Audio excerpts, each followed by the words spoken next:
Welcome to God is the Goal. I am Dr. Taft Quincey Heatley. I am a pastor. I am an author.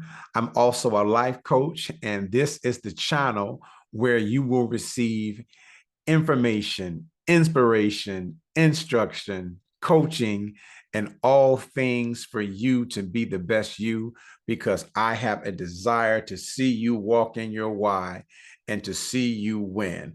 I'm also the author of two books, God is the Goal, see it back there, and also The Pandemic Pastor. The Pandemic Pastor is a book on leadership, and God is the Goal is my journey from being an investment banker to becoming a pastor. I know that's like a kind of a weird dynamic, but in that I've discovered a lot of things in life, and I'm just here to help you. So I want us to have some conversation about just being our best self and making sure that we win in life. And today, I want to talk to all of you who are in leadership roles. Leaders, yes, leaders. I want to talk to you today about the 5 C's of leadership as I see them now. I've been in leadership for about 15 to 20 years now in the nonprofit sector, of course, of the church. I've been in a managerial position for a couple of years when I was working in corporate America, or mainly when I was working for the Department of Homeless Services in New York City. And I've seen a lot in leadership. I've been led by some dynamic leaders, and I've also seen leadership kind of go awry. And here are 5 things that I think are necessary for any leader to excel and to succeed. The first thing is culture. Culture is everything. That's what leadership guru Samuel Chan says. He says culture is everything. And I tend to agree with him because culture really is what shapes an organization. Now, when we talk about culture, what we're talking about is how an organization thinks, how it feels, what they hold to be value, what they value, what is most important to them, what is their why. And every organization, every family, and indeed every person has a why, like what drives them and what motivates them. And it's very important for you to understand culture if you're going to lead any organization. You're going to have to do the history. You should do what we as preachers do when we talk about this term exegesis. We need to exegete the culture, understand how the organization has evolved, because that's going to tell you a lot about the people you're leading. And it's also going to tell you a lot about yourself as well. So that's the first C, is culture. The second C that I think is context. Context has to do with where the organization is located.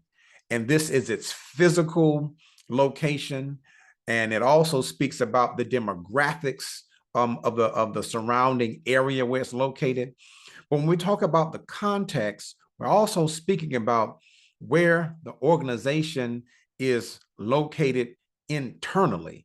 Like what's going on? Like what is the context? Like who are we servicing? Who are we trying to serve? And what are we doing? So this gets more to like, goals and missions and things of that nature. But it also has to do with the type of leadership that it's had in the past as well. Now, context is closely related to culture because they kind of work hand in hand.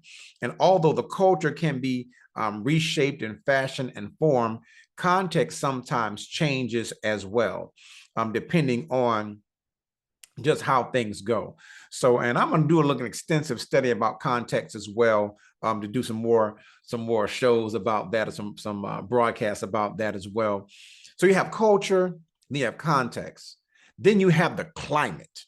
Now, the climate is very, very important because when we talk about climate, what we're asking is you need to know the temperature of your organization that you're leading.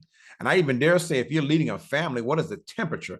Like what's happening right now? Is there turmoil? Is there drama? Has there been trauma? Like how, when you came into the organization as a leader, it's like, what is the climate? Is the morale up high or is it low? What do you need to do? We all know that climate shifts and change, and because climate shift and change, we have to adjust the climate to make sure that we are the best we can be. So when we're talking about climate, we're talking about the health of the organization. And like, what are the finances saying?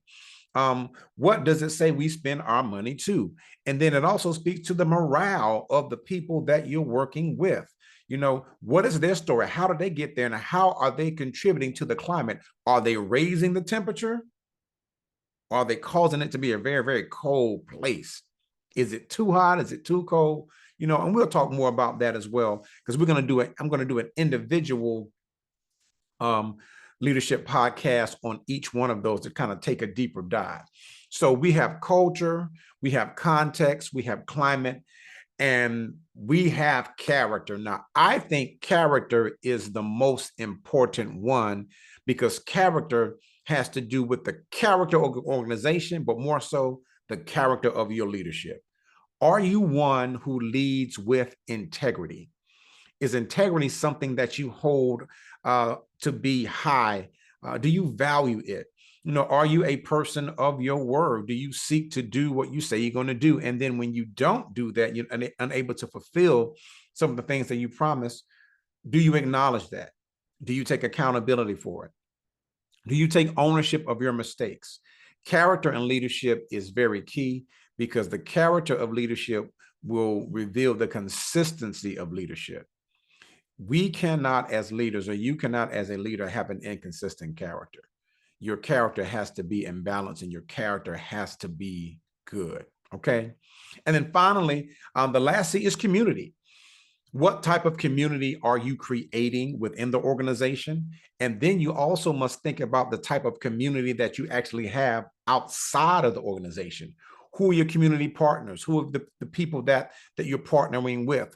Who has partnered with you? Who are you cooperating with? Does your co-workers and the people you lead, do they see themselves as a cohesive unit? Or is it just another job? Is it just a paycheck? You have to develop community, which happens to help in the developing the trust, you know, of an organization as well. So those are just some quick things.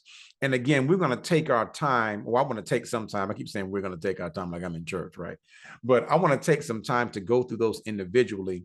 I just don't want to exhaust it now to make like a long post or video or anything like that.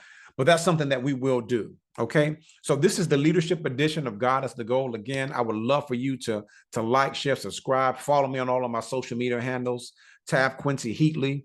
You can find that there. Actually, you can go to my website, taftquinceyheatley.com, to see the things that are there as well. I know that leaders are made, and leadership is a good thing. Leadership does hurt. Leadership is extremely interesting, but leadership is definitely necessary. So that's what we have for today. Again, continue to join us here at this page as we talk about all things that are God, because God really is the goal. And when we talk about leadership, I'm praying, or I pray that you're in your leadership position because you recognize that God has gifted you that position, because ultimately you are walking in your why, that is your purpose and your calling. And it's God who made that possible, which means you're reaching the goal that is God because of the position that you are in. All right. Listen, y'all be blessed. Take care. Keep walking in your why. God is the goal. Don't give up. Don't quit. Always reassess, always evaluate, and see where you go. And I'll see you the next time. Peace.